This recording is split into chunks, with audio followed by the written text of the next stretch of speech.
بسم اللہ الرحمن الرحیم۔ السلام علیکم دوستو، آپ دیکھ رہے ہیں اسلامی بابا یوٹیوب چینل۔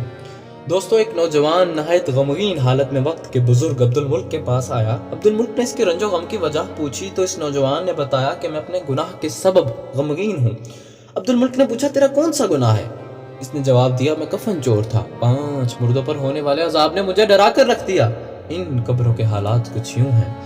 نمبر 1، میں نے ایک قبر کھودی تو اس کے مردے کو دیکھا، اس کا منہ قبلہ کی طرف پھر گیا تھا، اس کو عذاب بھی دیا جا رہا تھا۔ میں ڈر کر واپس لوٹا تو غیب سے آواز آئی، یہ شخص نماز کو حقیر سمجھتا تھا، اس لیے اس کو عذاب ہو رہا ہے۔ نمبر 2، میں نے دوسری قبر کھودی تو دیکھا اس کا مردہ سور کی شکل اختیار کیے ہوئے تھا اور توق اور پیڑوں سے جکڑا ہوا تھا۔ میں یہ خوفناک منظر دیکھ کر ڈر گیا، فوراً قبر پر مٹی ڈال کر واپس لوٹا تو غیب سے آواز آئی، یہ شخص شراب پیتا تھا، اس لیے اسے عذاب ہو رہا ہے۔ نمبر 3، میں نے تیسری قبر کھودی تو دیکھا اس کا مردہ آگ کی میخوں سے بندھا ہوا ہے اور اس کی زبان گدے کی طرف نکلی ہوئی ہے۔ میں ڈر کر واپس لوٹنے لگا تو غیب سے آواز آئی، یہ شخص لوگوں کے مال دبانے کی کوشش کرتا تھا، ظلم کرتا تھا۔ نمبر 4، میں نے چوتھی قبر کھودی تو دیکھا اس کا مردہ آگ میں جل رہا تھا اور فرشتے اس کو زور زور سے مار رہے تھے اور وہ چیخو پکار کر رہا تھا، رو رہا تھا۔ میں ڈر کر واپس لوٹنے لگا تو غیب سے آواز آئی، یہ شخص جھوٹ بولا کرتا تھا اور جھوٹی قسمیں کھایا کرتا تھا۔ نمبر 5، میں نے 5ویں قبر کھودی تو میں نے دیکھا کہ فرشتے مردے کو آگ کے کوڑوں سے مار رہے تھے اور وہ چلا رہا تھا، رو رہا تھا۔